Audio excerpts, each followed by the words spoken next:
on a tour through burlesque, vaudeville, the golden days of radio, and just plain old-fashioned music and fun. I will be your host and tour guide through the evening. Hey, Clumsy, what you used to do for a living? I used to be an organist. What made you give it up? The monkey died. Well, anyway, sit back, relax, and enjoy yourselves as the Warblers and Tipplers proudly present Lemons in Limelight. I have a terrible toothache. Can you help me out a little? You want some medicine? Yes. You don't need medicine. Well, I had a toothache yesterday, and my loving wife just kissed all the pain away. Why don't you try the same thing? I think I will. Is your wife home right now? The Warblers and Tipplers proudly present Miss Jane Smith, singing Don't Go in the Lion's Cage Tonight. Jane is not only talented, she's absolutely fearless. She's coming out here.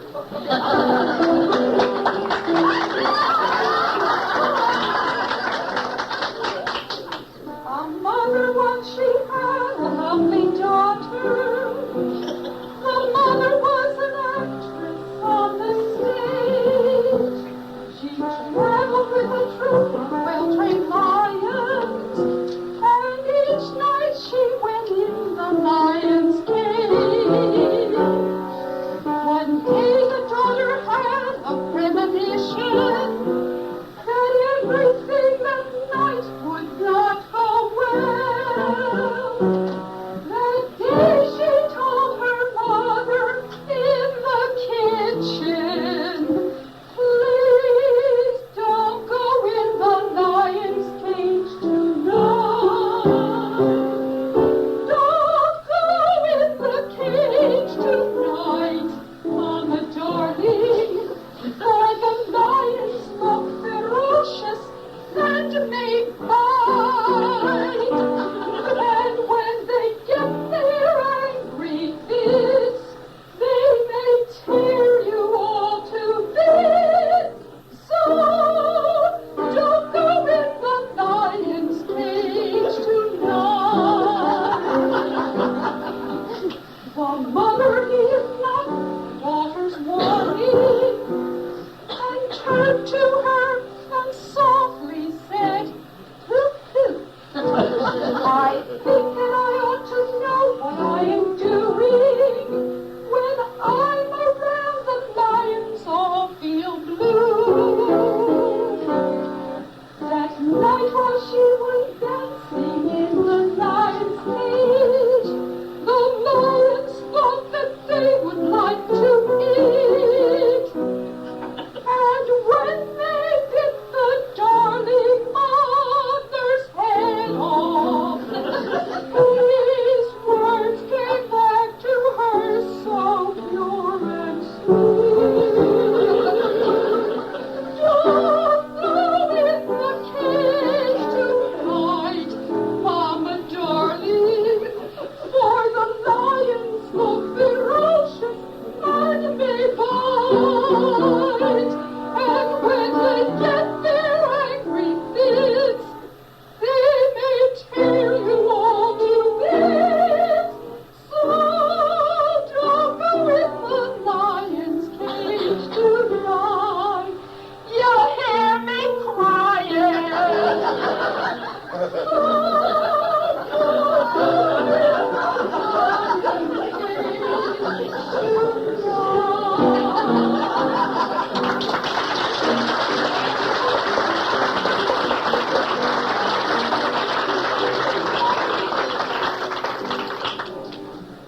Mary had a little watch.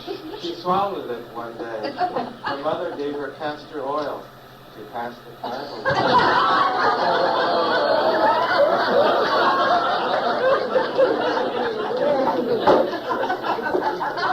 Now tell me, why did you steal that purse? I'll tell you, Laura, it was this way. I thought the change would do me good.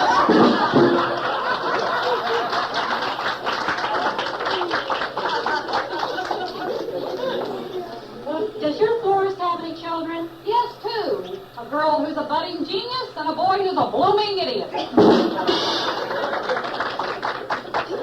Now here's a couple you're really going to enjoy. Bob Rath and Dottie Spengel are going to give you their version of No Two People. They used to jog together until one day Bob said, "How'd you like to come up to my place for a while?" Never before and never again. Never before and never again. No two people have ever been so in love. Been so in love. Been so in love. No two people have ever been so in love. And so is my loving arm and I. This is unique, the positive peak, for we are the most unusual couple on No two people have ever moon such a moon. Spoon such a spoon. Strewn such a strewn. that no two people have ever been so in love. And so is my macaroon and I. And when we kiss, and when we kiss, well, it's historical, it's hysterical. Let me tell it. Well, certainly, darling. No two people have ever been Been so in love, been so in love. It's impossible, no two people have ever been so in love as my loving arm. This is the cream, the very extreme, the salt of the dream. You'll Well, crush the anyway, light no of all. two people have ever been so in love as my loving arm.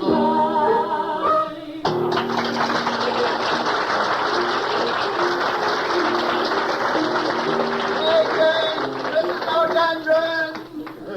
Away, Mr. Rhododendron! Mr.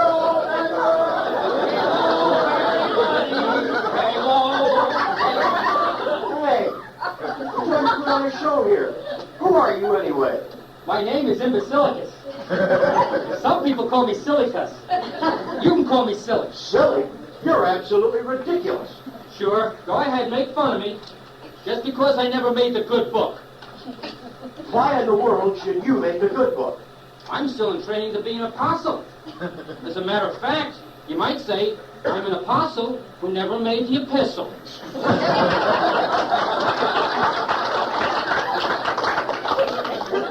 Martin Thompson likes to sing appropriate music. Here's a little tune he learned from one of the bone surgeons at his hospital.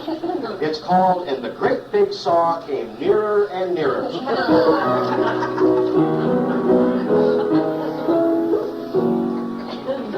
Now he was a sawmill proprietor, and she a fair maid yet unkissed. One evening he winked his glass eye at her, but she said, "Nay, nay, sir, desist." So he dragged her into the sawmill for which, then he pulled off his belt and strapped her to the bench. And the great big saw came nearer and nearer and nearer and nearer and nearer. Be my wife or you will be cut in two, said the villain to poor little Vera. But she said, "Nay, nay, though you cut me in twain, the angels will put me together again."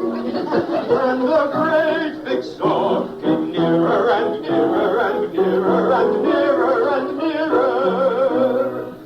The villain, the sawmill proprietor, stood there with a sinister sneer. He should have done something to quiet her, for outside her sweetheart drew near. "Will someone please save me?" was poor Vera's cry, and he ran in the house with a gleam in his eye. And the great big saw came nearer and nearer and nearer and nearer and nearer. "Be my wife, or you will be cut in two," said the villain to poor little Vera. But she said, "Nay, nay, though you've money in bags, I wouldn't wed you if you cut me in planks." And the great big saw came nearer and nearer and nearer and nearer and nearer.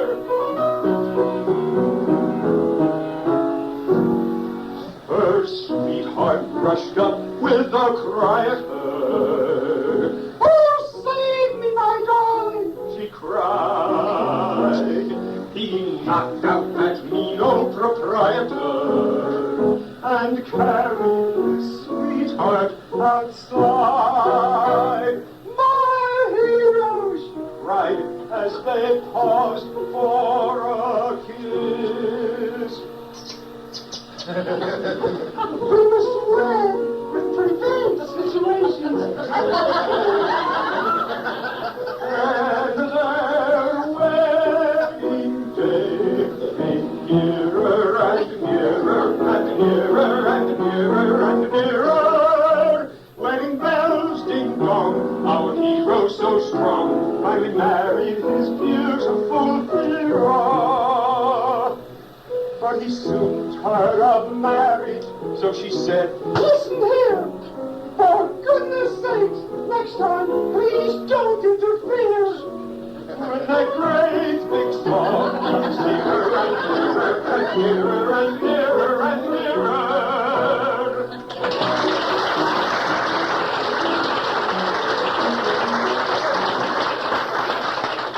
Mary had a little car. She drove in manner deaf. But every time she signaled right, the little car was left.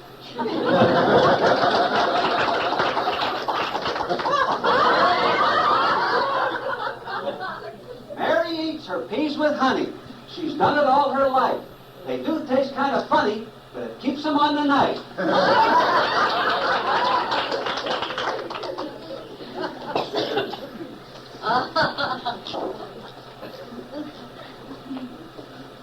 Every morning it's the same. Rush, rush, rush. Get up at 7. Make breakfast for you. Then clear the things away. Straighten the house. Make the beds. Do the shopping. Do the laundry. Why can't I have a maid, John?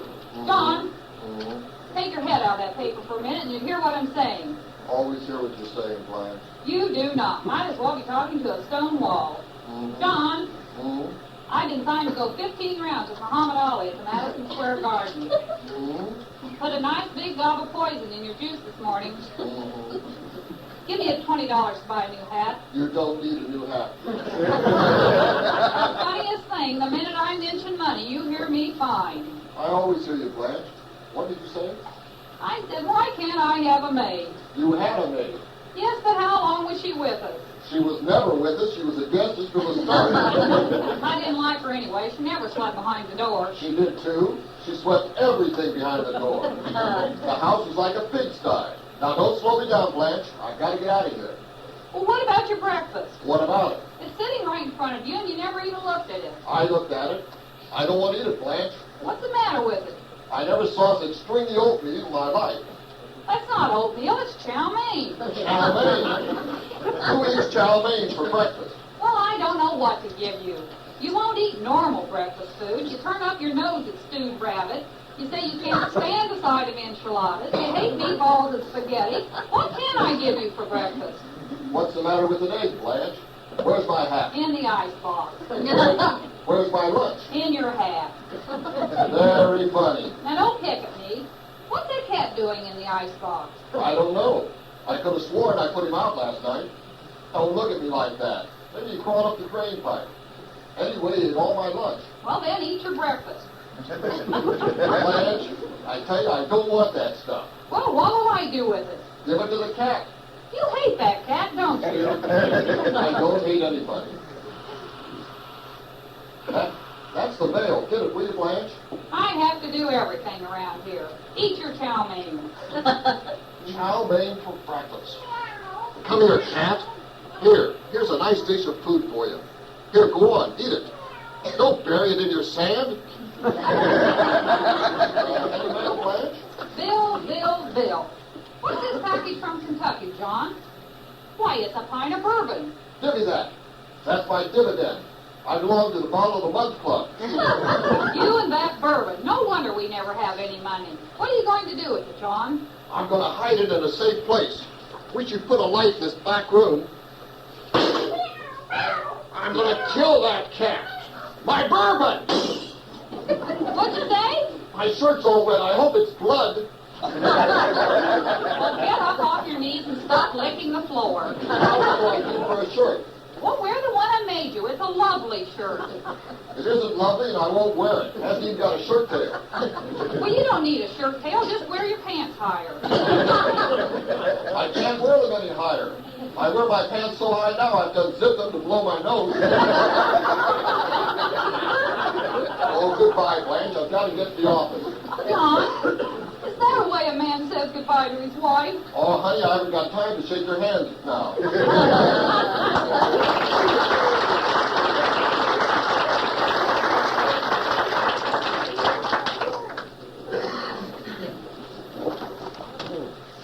Mary Lou Scott and Doc MacArthur are now going to give you their version of Sisters. Now, these kids have been trying to get their act together for years. And they'd almost made it to the stage of the palace, till the ushers caught them and threw them out.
Did you hear about the accident my brother had? He fell and hit his head on the piano. Oh, that's terrible. Was he badly hurt? Oh, no, not too badly. Hit the soft pedal.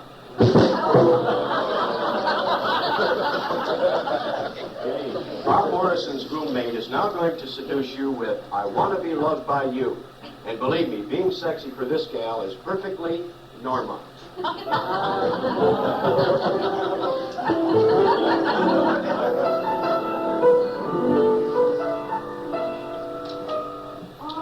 not one of the greedy kind.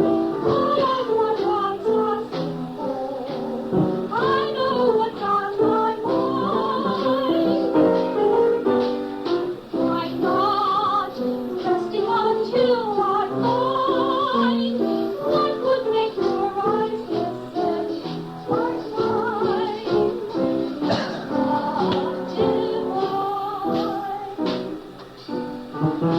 I wanna be loved by you, just you and nobody else but you. I wanna be loved by you,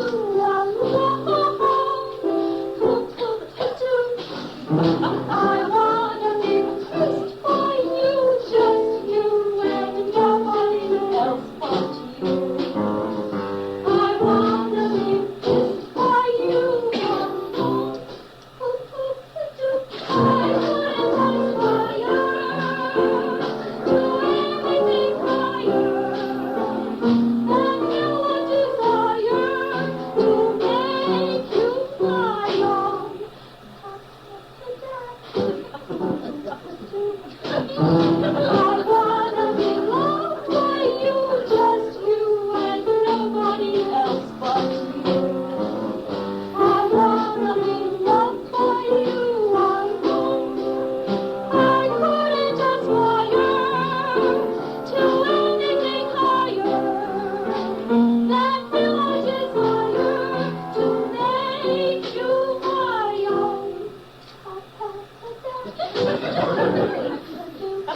wanna be loved by you, just you and nobody else but you. I wanna be loved by you, love down.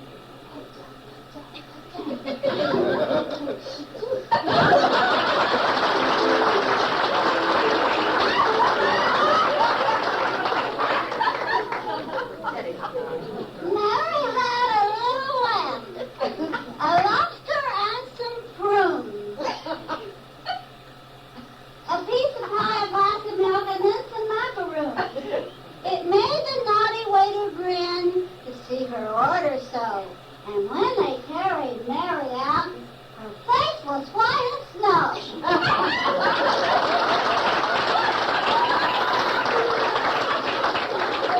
Evening, Mrs. O'Dundrum. Morning, Mrs. O'Dundrum. Mrs. O'Dundrum. Hello, everybody. Hello. I told you we're trying to put on a show here. You looking for trouble? Who, me? I don't have to look for trouble. My trouble began long ago in my early apostle training. Here's what happened. I was supposed to make reservations for Mary and Joseph at the inn. Nice, simple people. A Holiday Inn would have been fine. But as stable as they were, they got stalled.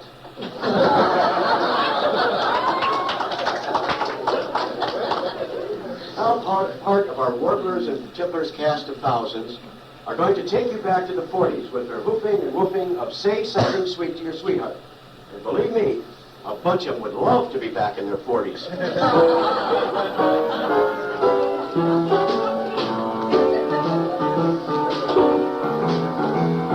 Say something sweet to your sweetheart. Tell her how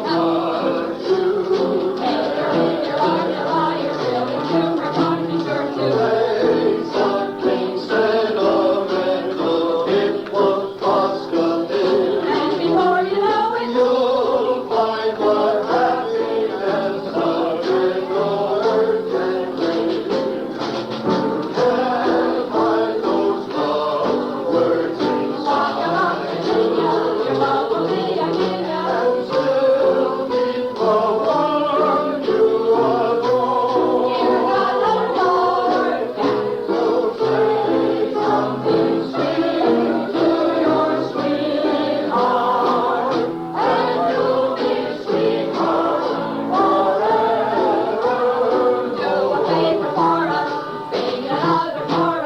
Say something sweet to your sweetheart. Tell her how much you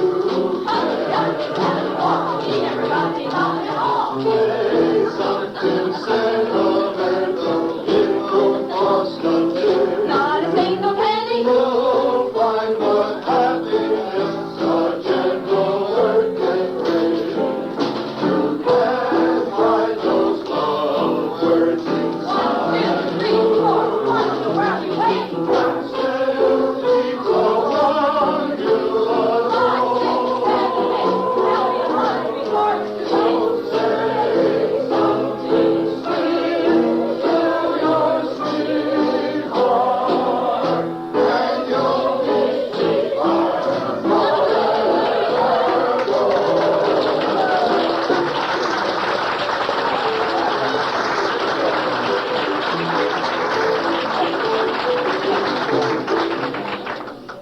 Mary had a little lamb. She also had a bear.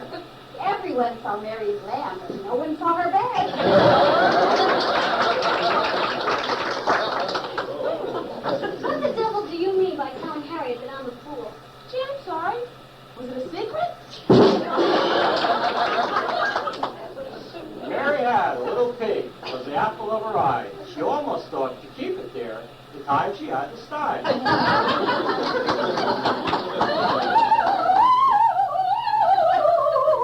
I'm continually breaking into song. Darling, you wouldn't have to break in if you had the key. And now, presenting Trinity's own Blue Angel, Marlena Dickinson. Unlike the original, she's no angel because her conversation is just a little too blue.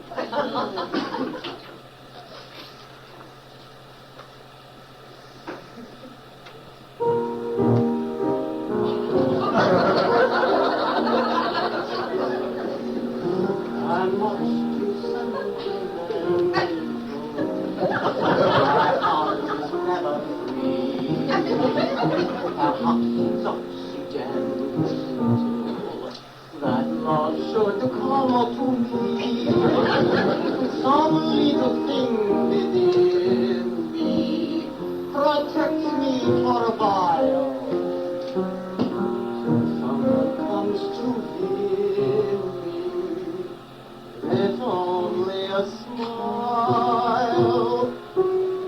Darling, you often never wanted me. What am I to do? Come to know me. Love's always been my game. Play it how I may. I was born that way.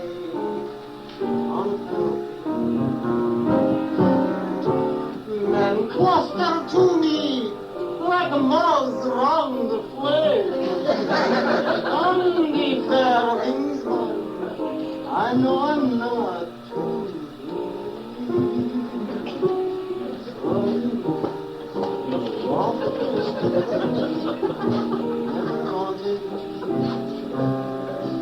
What am I to do? Can't help it. All men cluster to me like a mouse around the flame. Only fair wings burn. I know I'm not to blame. Oh, you walk again. Never wanted to. What am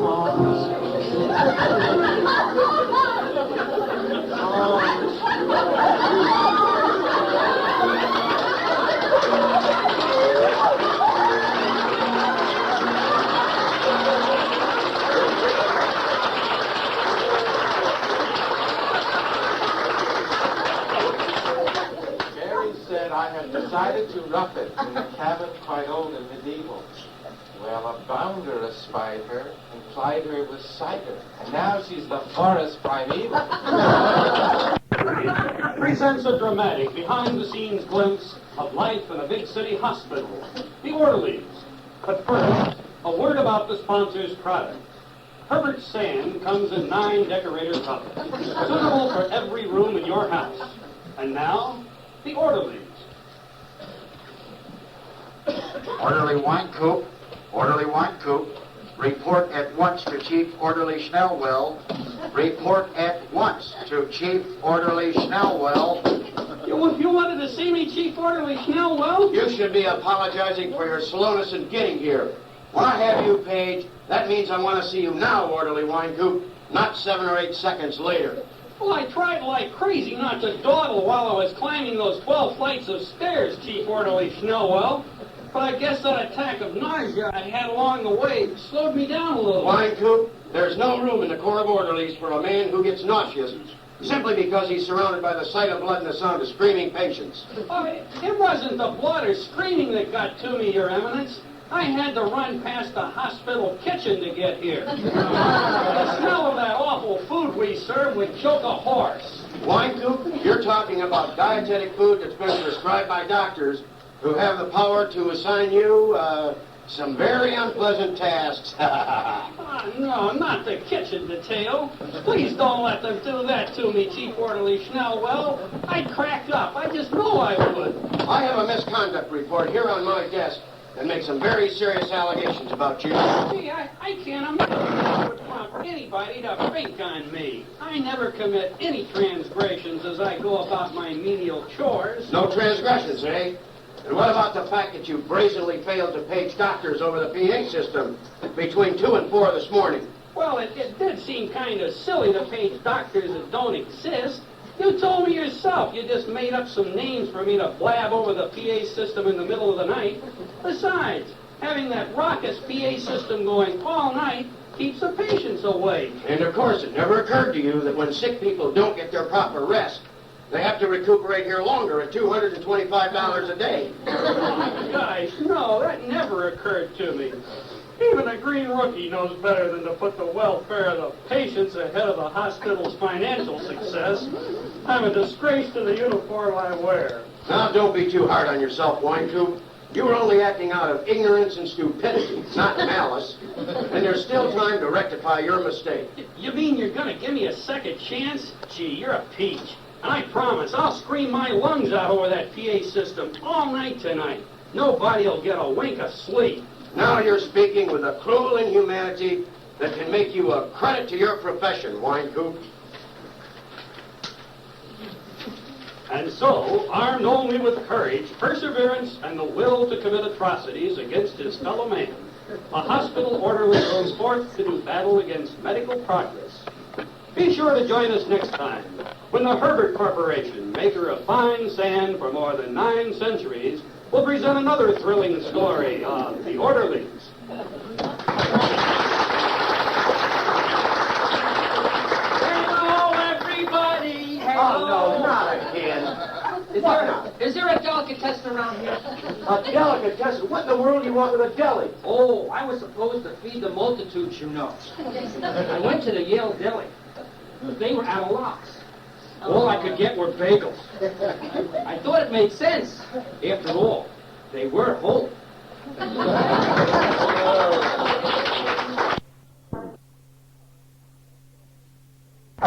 Bev Jones with their rendition of, oh, I remember it well.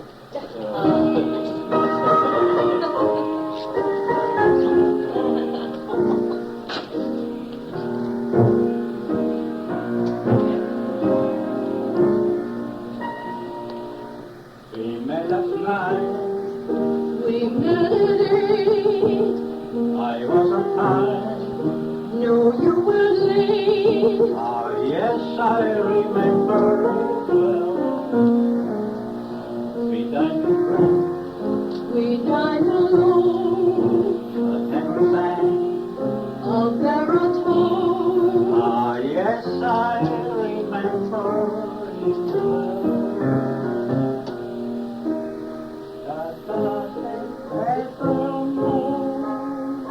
There was none that night, and the month was too.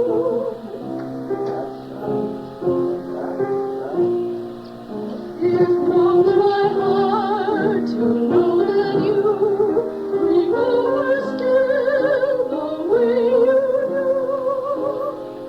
Ah, yes, I remember it well.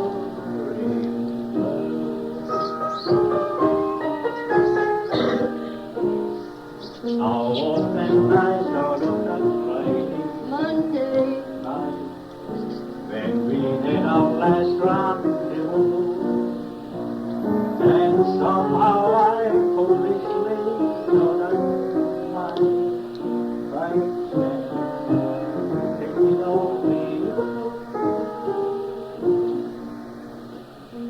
That Paris right, you pulled me home. you lost your love. I lost a comb. Ah, yes, I remember it well. That brilliant sky We had some rain was rushing strong. from sunny Spain. Ah, yes, I remember it well. You wore a gown. I was all in blue. Am I getting old? Oh no, not you. How strong you were, how young and gay, a prince of love in every way. Ah, yes, Did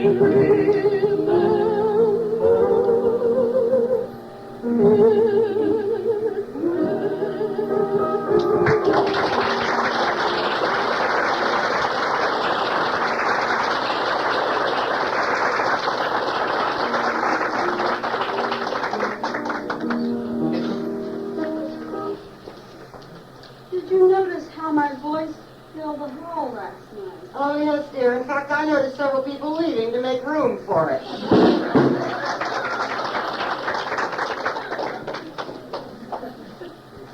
Dottie, I was sorry to see your husband leave church last Sunday, right in the middle of my sermon. I hope nothing was seriously wrong. Oh, no, Bob. It was nothing very serious. But you see, the poor man does have a terrible habit of walking in his sleep. Our next headliner is a very unusual woman because she's self-conscious. She's a little tall for her age. She's also kind of shy, so I ask you to remember that beauty is only skin deep, but ugly goes all the way through. Miss Andy Klinger.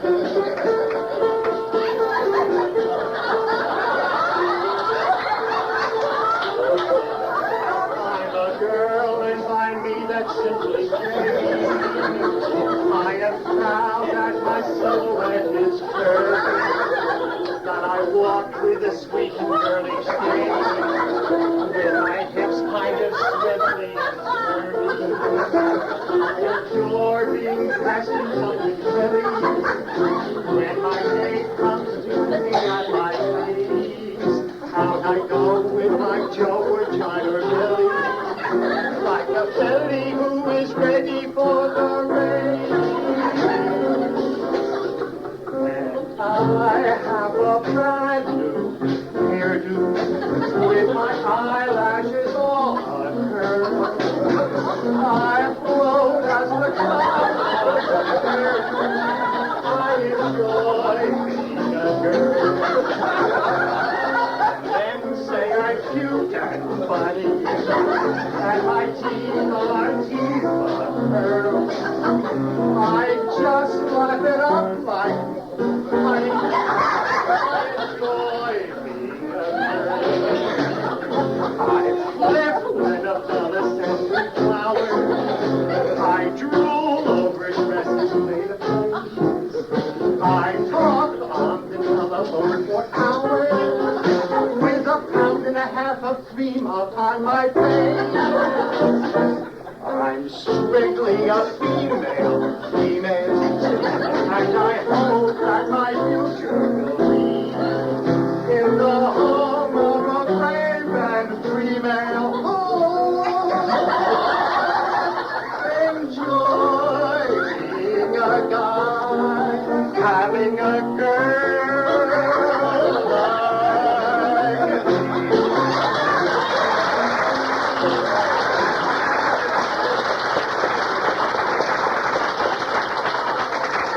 Say, didn't that soprano have a large vibrato? Yes, and that dress she had on made it look worse.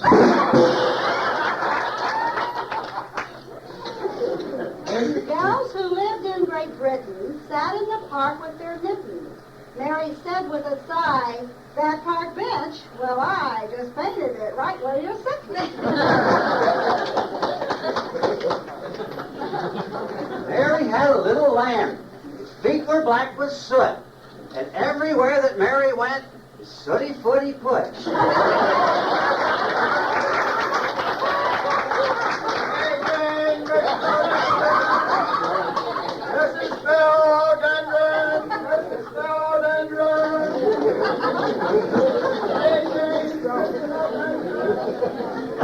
Now we have a surprise for all you kiddies in the audience.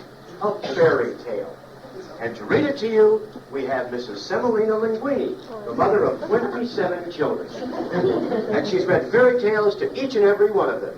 And now to read you The Three Bears is Mrs. Linguini, to read it just as she read it to her kids. Mrs. Linguini?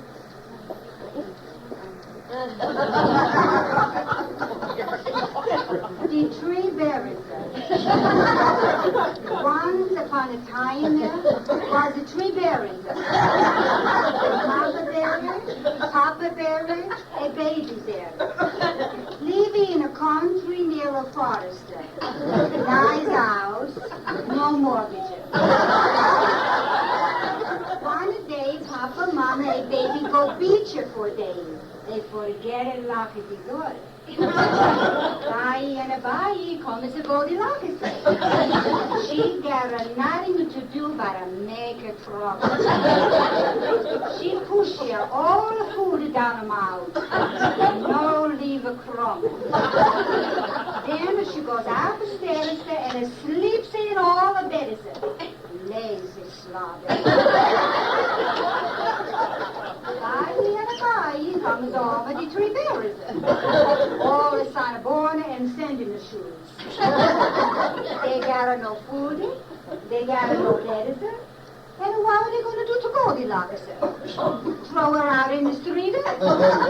Call a policeman?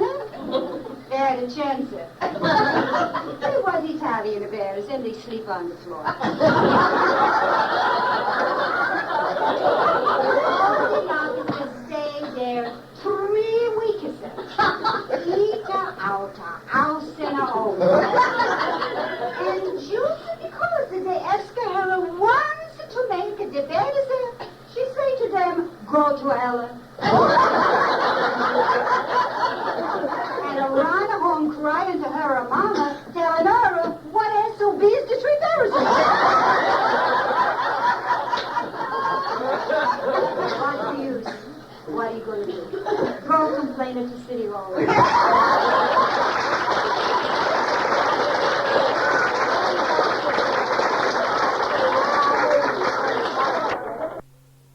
Now bring you Honey Vine.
There will now be a 20-minute intermission.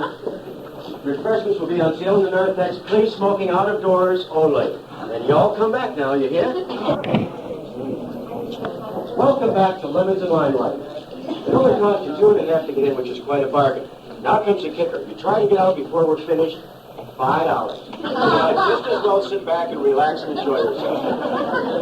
Now to begin Act 3, Judy Wyatt, ably supported by part of our cast of thousands, will give you a synopsis of Act 2, entitled Life Upon the Wicked Stage. Life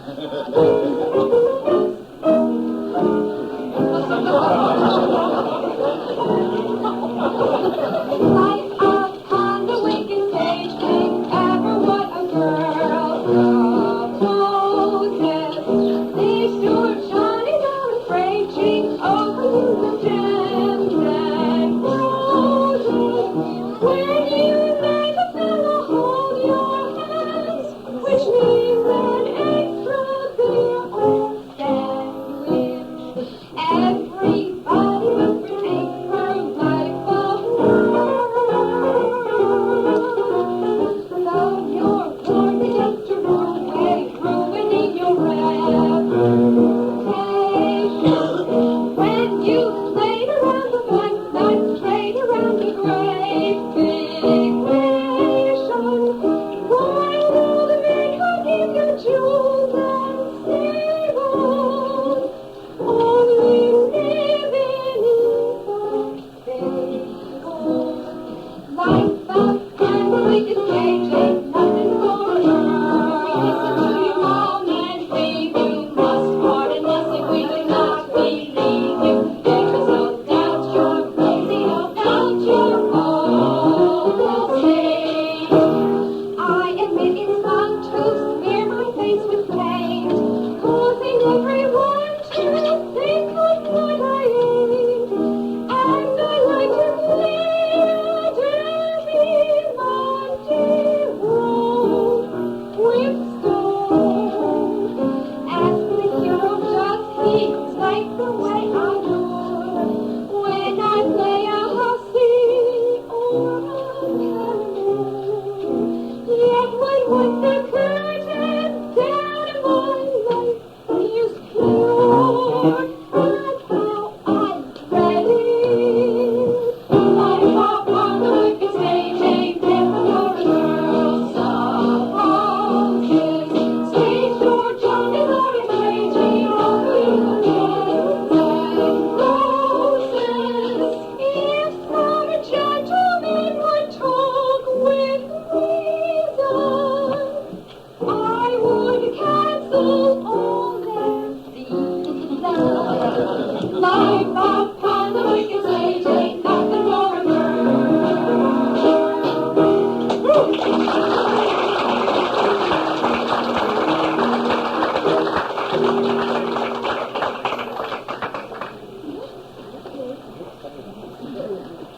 My boyfriend is a naval surgeon. Boy, they surely specialize today, don't they?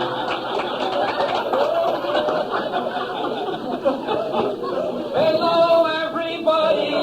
Hello. Do you know, I could have been the 13th disciple. They told me I flunked out due to poor performance. They said I couldn't do the job good enough to be number 13. Personally, I think the boss was superstitious. You gotta be kidding. Look at your appearance. Could that be it? Look at those shabby clothes. Oh, we all wore shabby clothes. We couldn't afford any better. After all, Judas was the only one of us that had any money.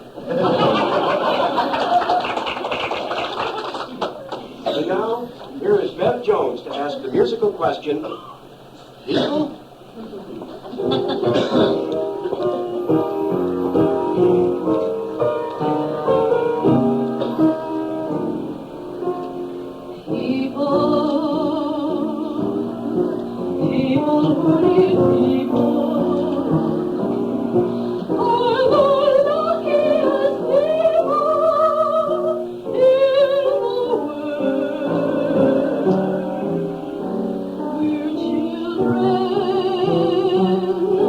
Needing other children.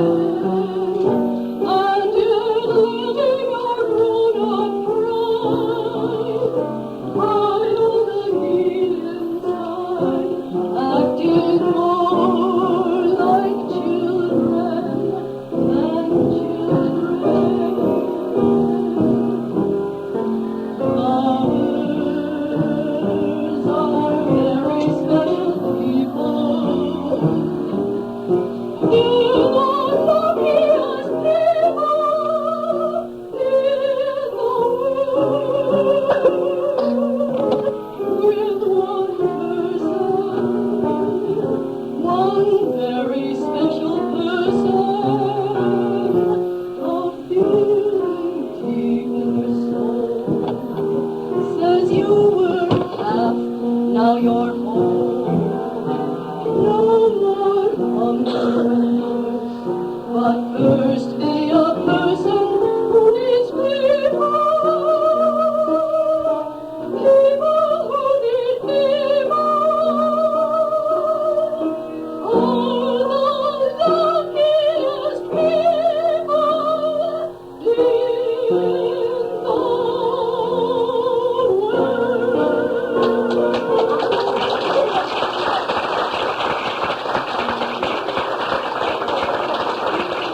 Mary had a swarm of bees, and they who saved their lives followed Mary all around, since Mary had the hives.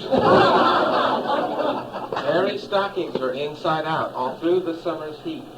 She said it cools me off to put my hose upon my feet. You were singing the church choir. Yes. What part? Well, I sang first base when I went in. They changed it after I heard my voice. What do you sing now? Shortstop. Paul Jones is talented, handsome, and witty. Aside from his multifaceted literary skills, he's a scratch golfer and a virtuoso on the cornet. His skills are unlimited and unsurpassable, and he has mastered every task he has undertaken. The grief, he must have written the damn thing himself. He will now come out and tell you the truth about that crummy introduction, very appropriately with, "It ain't necessarily so."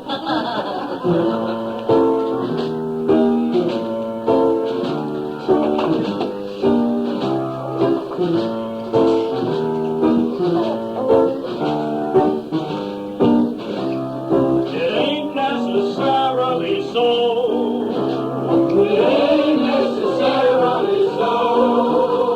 The things that the Bible, you read in the Bible, it ain't necessarily so.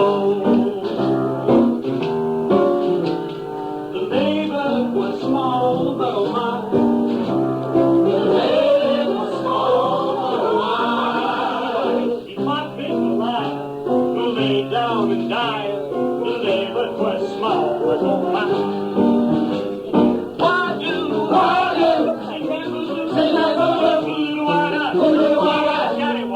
say yeah.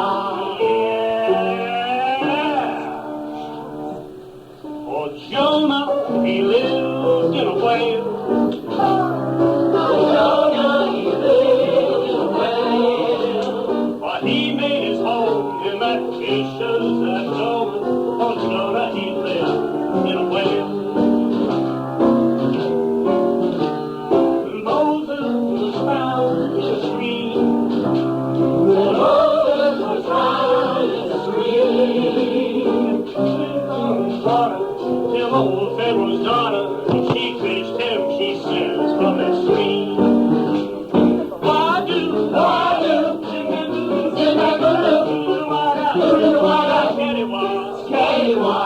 yeah. It ain't necessarily so. It ain't necessarily so. Hey, tell all your children the devil's a villain, but ain't necessarily so. Who get into heaven don't stand for no 7-15, don't have no faults like me. I think that God with every rich gospel, but with grain of salt. But who's longer than 900 years? Who's longer than 900 years? But who calls that living when no gal will give it to no man what's 900 years? I'm preaching this sermon to show it ain't Nessa, ain't Nessa, ain't Nessa, ain't Nessa, ain't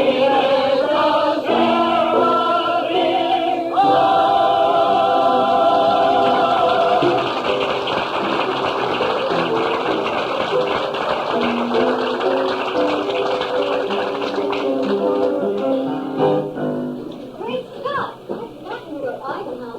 I'll tell you if you tell me that Dickens wrote A Tale of Two Cities.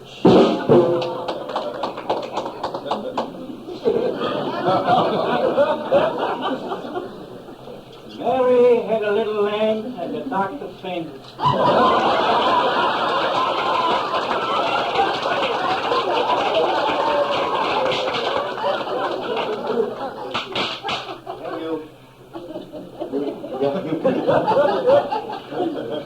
You know, it's no wonder you're still in training.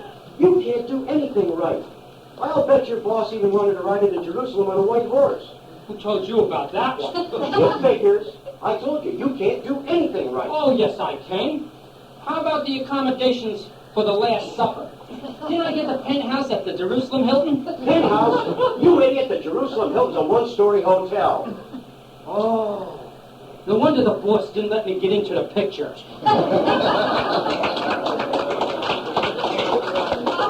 This next little number ought to be in my kitchen. She can really light your burner.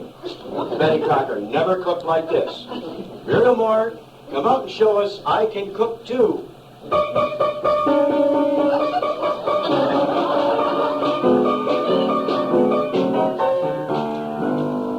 make a magazine cover. I do keep house on a dime. I make a wonderful lover. I should be paid overtime. I can cook too. I love the rest. I leave the best in the town. I can cook too. My rich heavy meat. My sugar's the sweetest around. I'm a mint ideal of the perfect meal, right down to the demi-tasse. I'm a pot of joy for a hungry boy.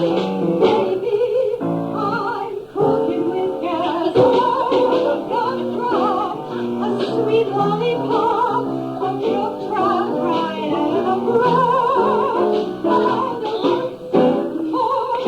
Baby, I can bake too, on top of the lot. My oven's the hottest you find. I can roast too, my chicken's are stewed, my gravy lives reunited. I'm a brand new note, I'm a chocolate toast. Oh, just try my a la carte. With a single course, you can show how hard. Baby, you won't know where to start. I'm an order, a daily preserve. That's not in the recipe book. And what's more, baby, I can cook.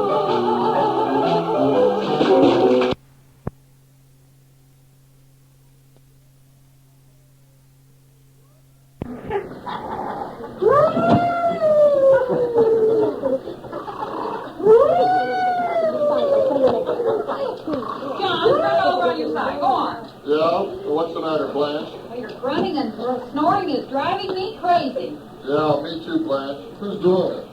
You're doing it. It amazes me how you can sleep at all with your guilty conscience. Not guilty. Put out the lights. I will not. This is one night you're not going to get away with this. Blanche, what's the matter with you? It's 3 o'clock in the morning. You had a good time tonight. Now, why don't you let me sleep? I had a miserable time. It was the unhappiest anniversary I ever spent. Why didn't you show up at the party, John? I told you. I got stuck at the office. I'd like to believe that. What were you doing? Working. Sure, that's always the first excuse. And if I don't fall for that, you have a second excuse, then a third, and a fourth. What were you working on? A fit. What time did you leave the office?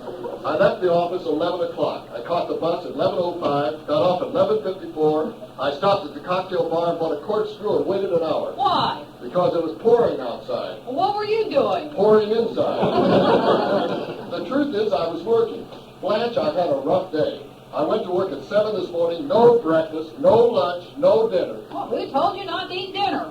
I left a whole roast chicken for you in the kitchen. Why didn't you eat it? I didn't like the stuffing. What'd you stuff it with? I didn't stuff it with anything. It wasn't hollow.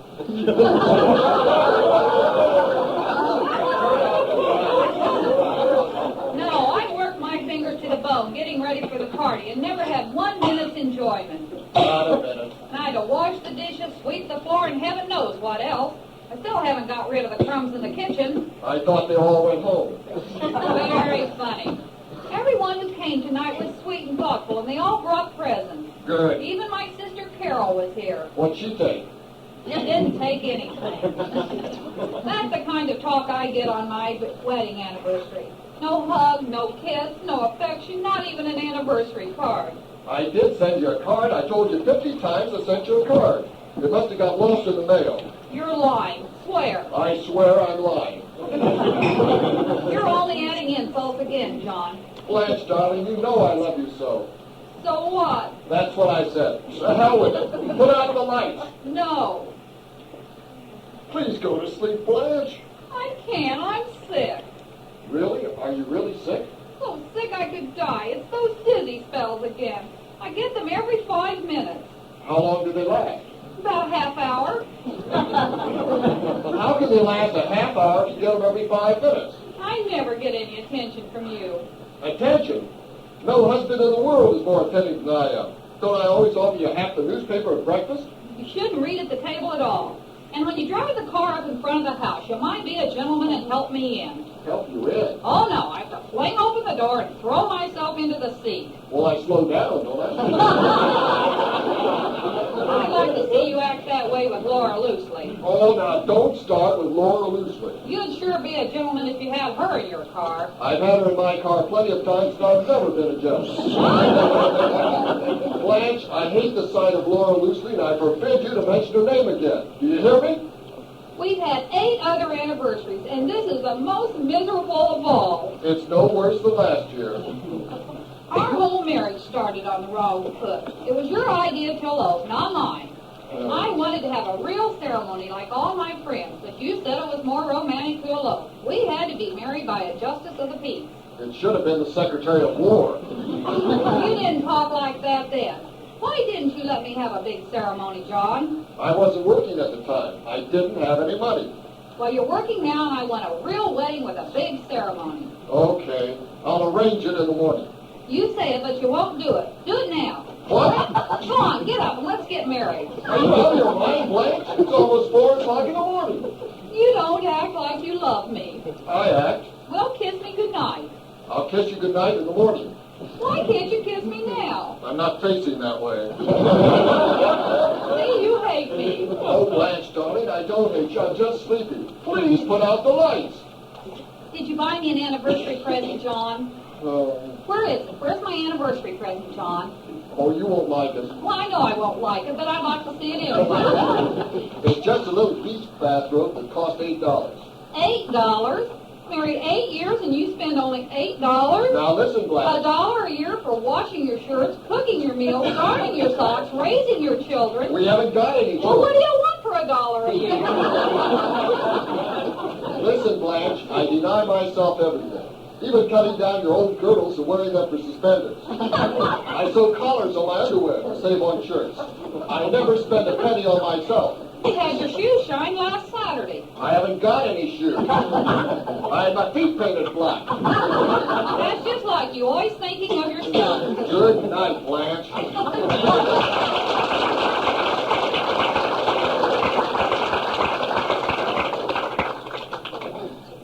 And now we proudly present the lovebirds of the Warblers of Temperance Society, Charlie Clausen and his lovely white knuckles, doing I Still Get Jealous.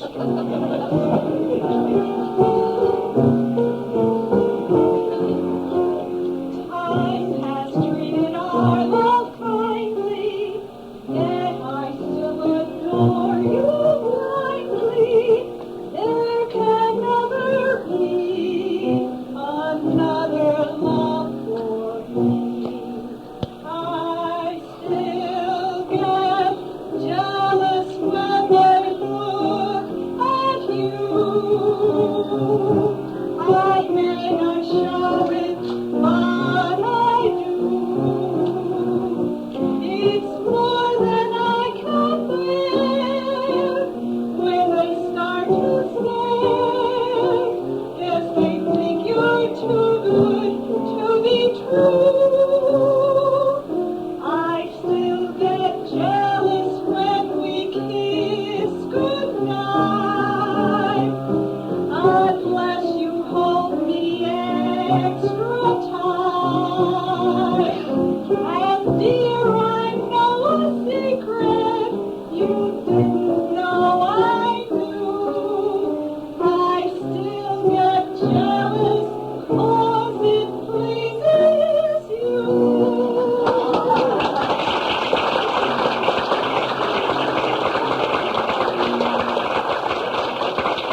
Have your eyes ever been checked? No, they've always been blue.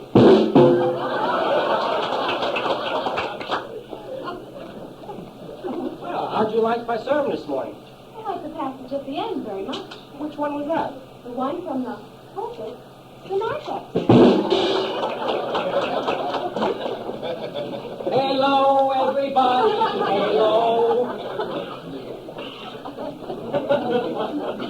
You know, I like you. You're nice to me. Nice. Me? Oh, I see.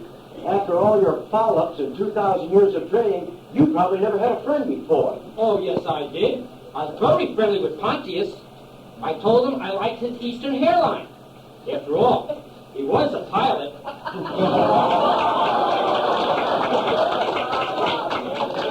In this day, when everything seems so free and easy, would you believe it would be difficult to get just one little kiss? Watch George Collard try with Dot MacArthur in I'd Do Anything.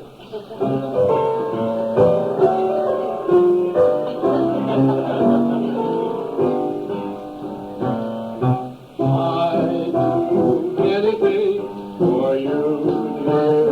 Anything for you, mean everything to me.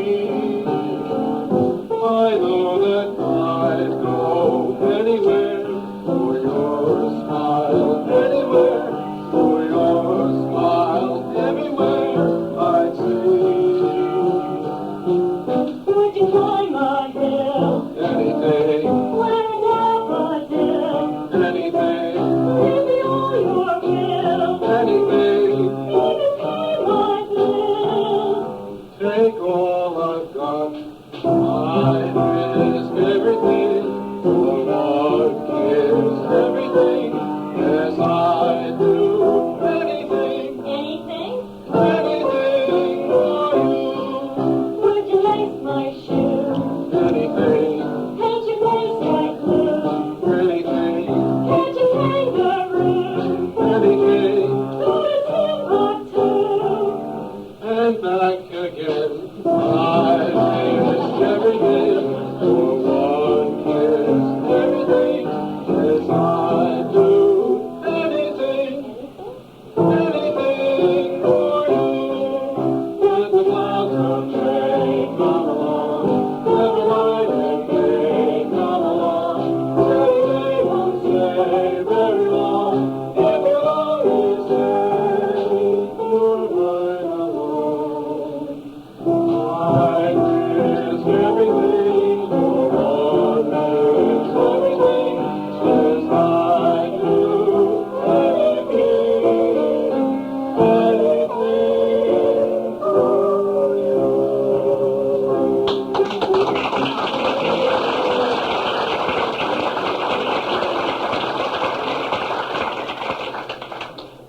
Mary often stops and ponders. At life's peculiar way, nearly all her famous men were born on holiday.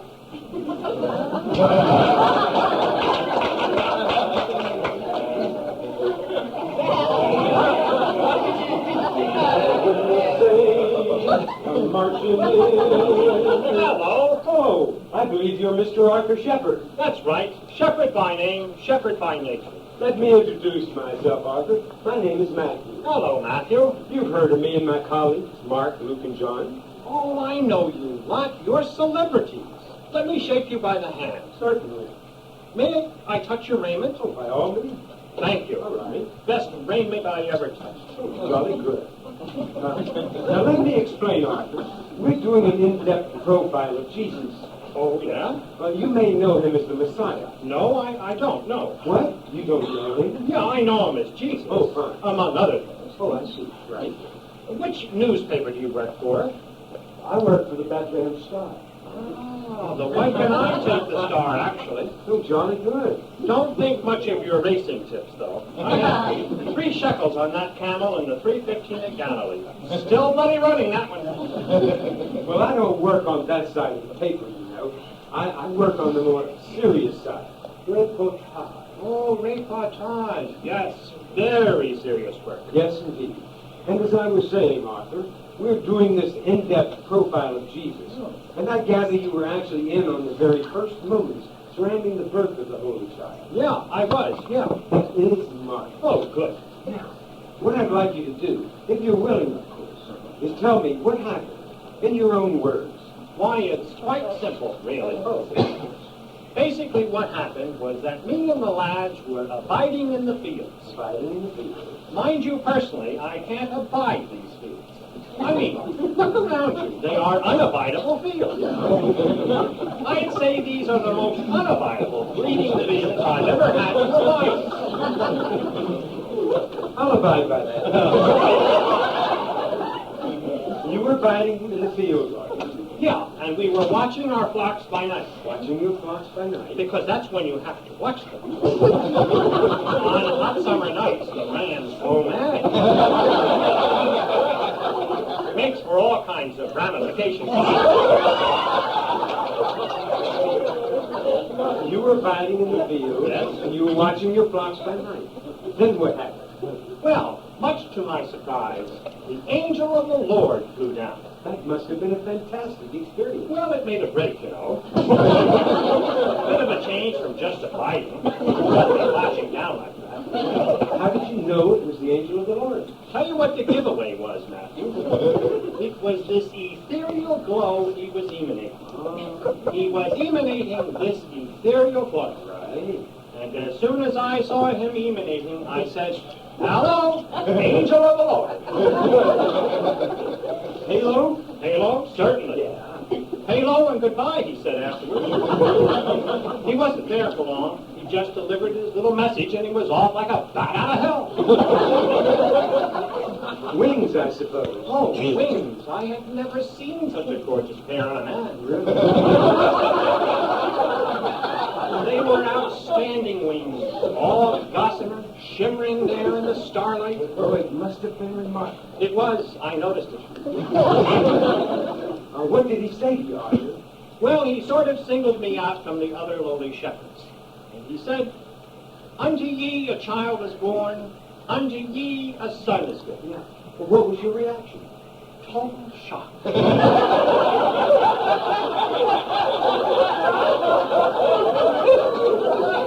I mean, I wasn't even married at the time. And I thought, blimey, what was I doing this time last year?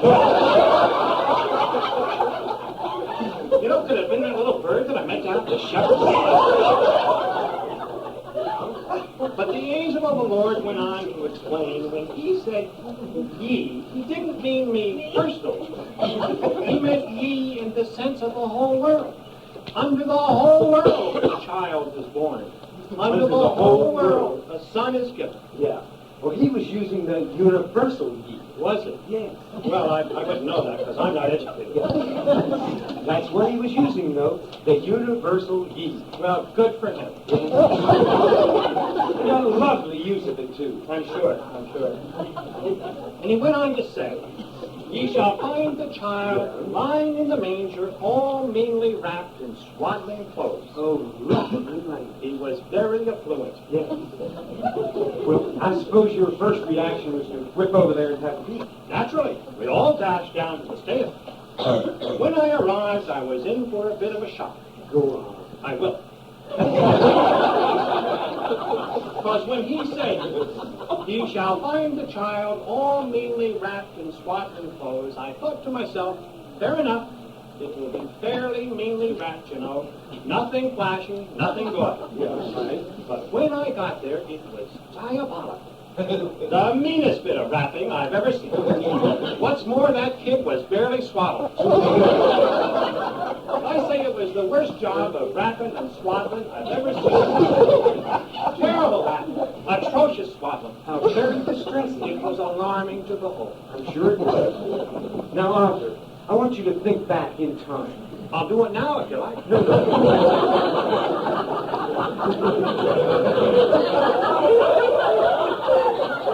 What I meant was, think back now, then. That's what I meant. Think back to then now. Right. Now then.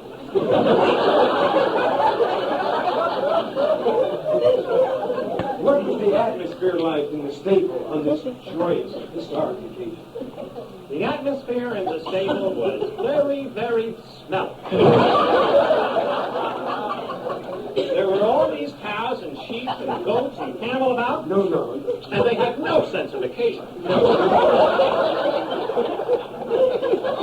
That's a very fascinating sidelight, but what I was really after was, what was the atmosphere like amongst the members of the Holy Family? Oh, the personal atmosphere. Yeah. Well, in one word, tense.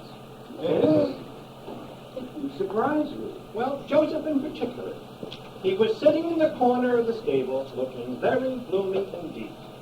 Well, he might have been feeling a bit disgruntled, not being the real father. I think that was it. Yeah. I think he felt left out of the whole thing. Personally, I think it's why he did such a rotten job on this farm.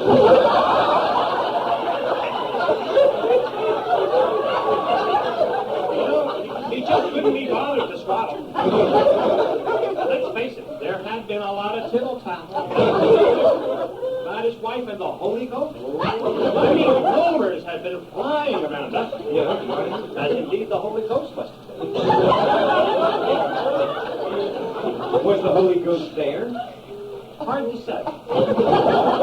He's an elusive little bugger. And I didn't see him, and I was very disappointed. Because I felt very strongly at the time that he should have been there. You know, in his capacity as the godfather.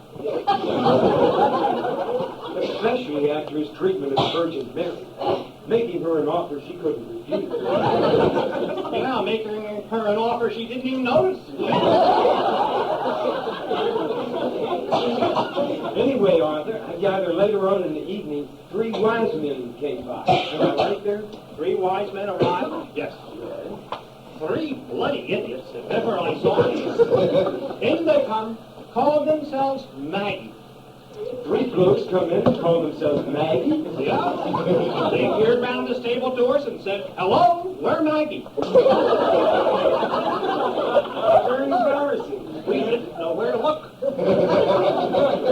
And they were bearing these gifts, you see. Gold, frankincense, and myrrh. Very nice of them to have brought these along, eh? Well, I think the gold was probably welcome. But what's a little kid going to do with frankincense and myrrh? I suppose you're right. I mean, myrrh is that stuff what puffs put behind their ears, isn't it? Odor, perfume, ointment, muck. But that baby was so polite about it, I'll never forget it. He sat up in the manger. He adjusted his swaddling. He said, "Thank you, gentlemen, for these lovely presents. I hope you have a safe trip back. Merry Christmas."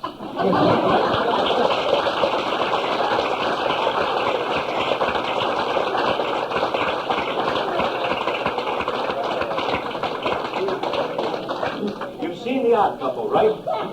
Have we got a treat for you? The Tainted Trio. There used to be 4 of them. But at dress rehearsal, a stray dog came in and dragged one off and buried her behind Central School, and we haven't found her yet. So in the greatest tradition of showbiz, the show must go on. So here, bravely carrying on, are Bev Jones, Muriel Moore, and Louise Dickinson with Flings.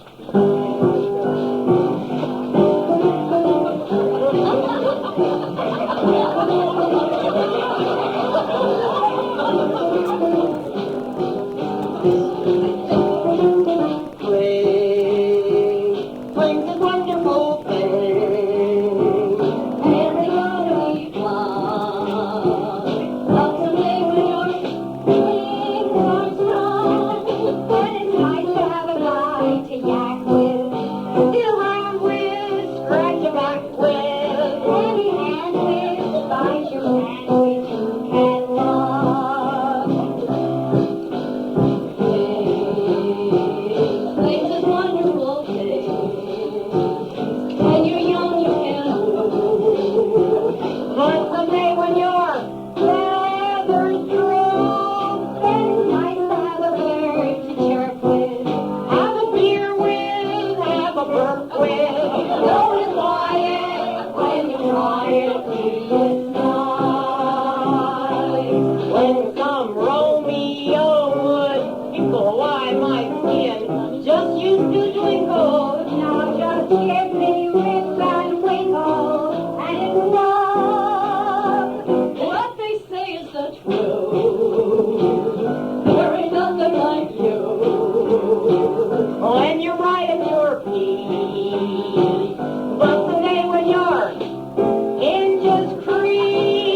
Mary goes, time marches on.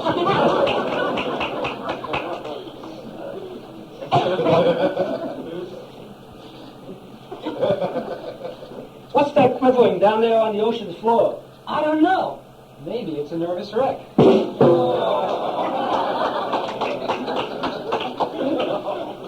Mary had a loosened skirt. She stood against the light. Who gives a damn for Mary's lamb with Mary's calves inside?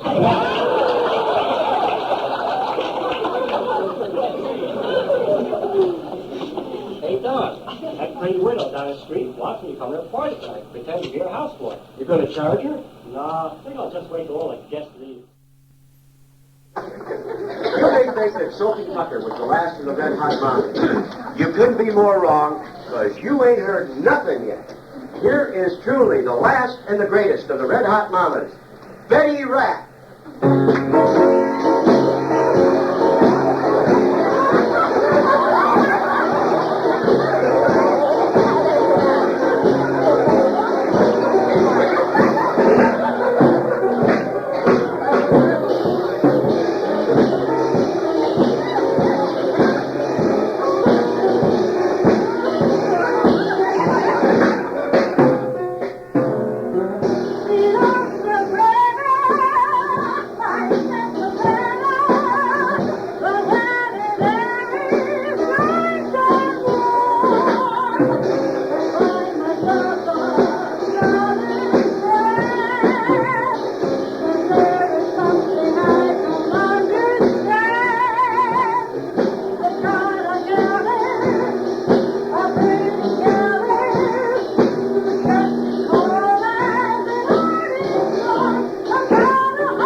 A grain of wheat fell asleep in a field. And when it awoke, it was in a loaf of bread. Good heavens, it cried, I've been reaped.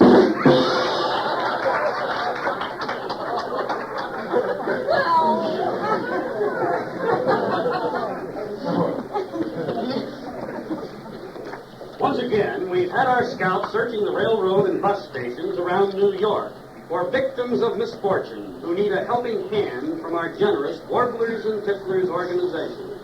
And Don, I see that you have one of those pathetic creatures there at the microphone with you now. Yes, I have, Paul. This miserable specimen is Mrs. Wanda Stapp of Nitro, West Virginia. And according to the report from our Warblers and Tippler scouts, you were found loping along Park Avenue on all fours, Mrs. Stapp. Is that correct? Well, I don't know that I'm too crazy about your choice of words there. I do have a back condition that causes me to walk in a bent-over position, but I wouldn't call that loping along on all fours. Well, I'm sure that our scout intended no offense. He was just using a descriptive phrase to indicate that you look like something less than human. Well, I guess it does sound better when you put it that way. I don't know. I'm just so sensitive about it. It's been almost a month since my back locked on me.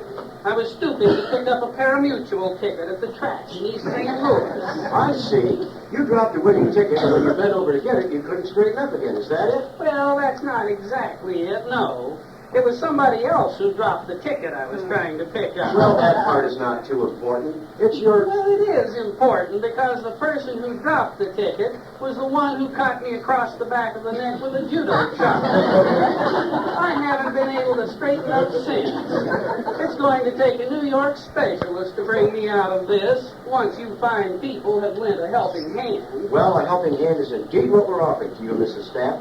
Thanks to the generous Warblers and Tipplers, you're going to get a free trip to the top of the Statue of Liberty for a panoramic view of Manhattan. Well, that's ridiculous. All bent over this way. I'll just get a panoramic view of the bottom of the statue. Please don't try to express your gratitude, ma'am. We're here to help. Now moving along to our next downtrodden guest, here is Mr. Clifton Nefty of Tanner's Corner, New Jersey. And, sir, I understand that our scouts found you sitting on a curb down on Wall Street. That's right. I was wearing the same frayed Argyle sweater and knickers I have on now. I was trying to sell my stock holdings there on the street. Well, that's what your card states. But wouldn't any of the brokerage houses let you come inside to sell your securities? No, not these particular securities, no. You see, I made a lot of money during World War II, right after VJ Day. And I invested it into Packard Motors and Crosley Radios. Well, you didn't exactly pick firms that prospered, did you? No, judging from the 2 sales I made on Wall Street this morning, I'd say my business stupidities run a $10 million fortune into about $3.75. Well, your pathetic story has touched us all deeply. And our generous Warblers and Tipplers organization wants you to have this lovely set of new plastic seat covers for your Edsel. Well, how'd you know I drive an Edsel? I didn't tell anybody around here. You didn't have to, sir. It just seemed inevitable.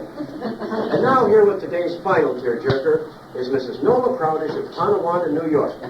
Mrs. Crowdish, I understand that yours is a tragic story of coming to New York to seek psychiatric help. No, not in the beginning. I really came to New York to get a lock of Walter Cronkite's mustache. But after I was caught coming at him with the scissors, the judge told me I'd have to seek psychiatric help within 72 hours or go to the pokey. Well, I know that's a terrible alternative for a person like yourself who's virtually penniless.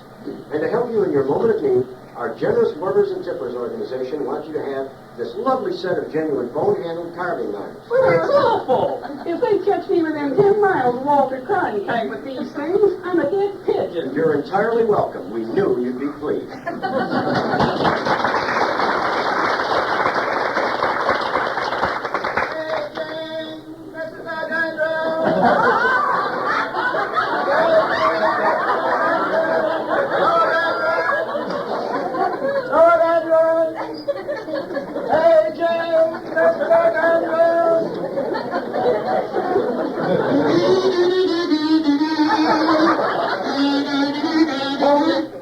Hold it. Enough is enough. Look, you've fouled up every single bit, every task you've undertaken. You've lost up 2,000 years of training. Why don't you give up? You're never going to make the epistle. Oh, I guess you're right. But what can I do? You know, I heard they're having some problems back in the old neighborhood. Maybe they could use my experience in solving problems. Let's see. I'll need a ticket on the Hebrew National Airlines. I'll call Hertz and have a camel waiting for me at the airport. I think I'll change my theme song to Begin the Beguines. Or maybe, so that's all there is. You just wait. I'll make that epistle yet.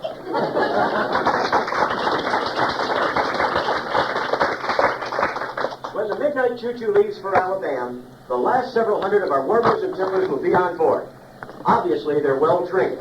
See if you can pick out who's got the biggest caboose.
First of all, our choreographer, Muriel King.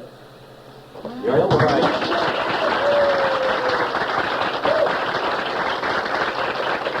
For those of you who don't know, it's only fair to tell you that Imbecilicus was Bob Morrison.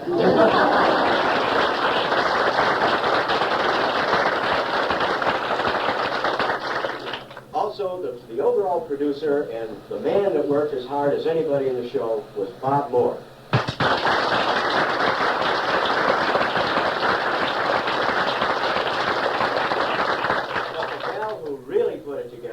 Who worked for a long time very hard. She wrote, she rewrote, she did everything. Muriel Moore directed.